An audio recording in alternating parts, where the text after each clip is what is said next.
tu na hian za dar kachan ve bor vel ania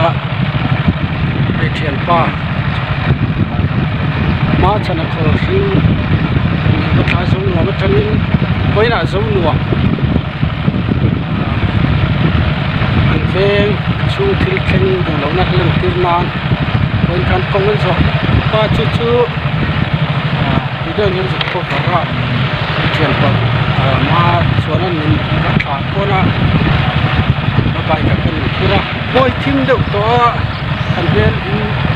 chiếu thịt lò mấy thì mà rồi chứ đồ chuột làm như thế đó sắp xe vào cái cột con này con nè chuyện bạn nó sẽ là thôi cần support khóc mấy thọc rau quý cần chỉ khóc mấy cần support mấy người channel bộ nó subscribe zero full support con đi đây là bài tiếng mình bắt thả mấy từ đó cũng khóc mấy cho nên lòng chúng sẽ tập nước cơ đi mình bé đã tan chân em bạn này lâu mấy là cần thể ăn tốt chứ cần sửa về đó cho nên thì thấy có vấn đề lâu hi em bác alo bố mẹ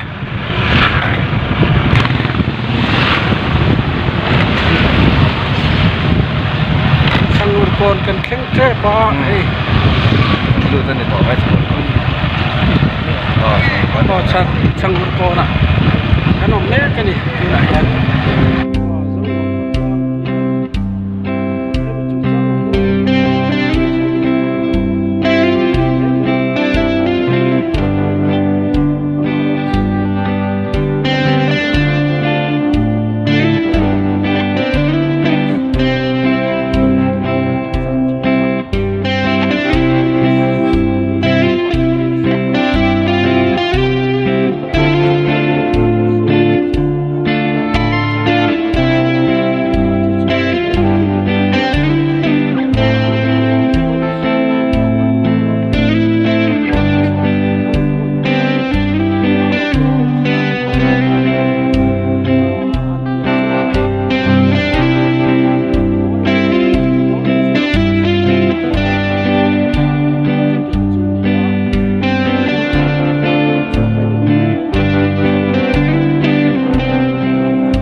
thiểm sọc định năng ngay na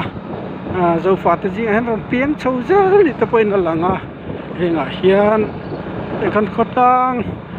in rail ball da na po hiền đắng lắm này anh em mất tao khéng turen chalai thì con poi moni thì sẽ thiểm tay là thọ mẹ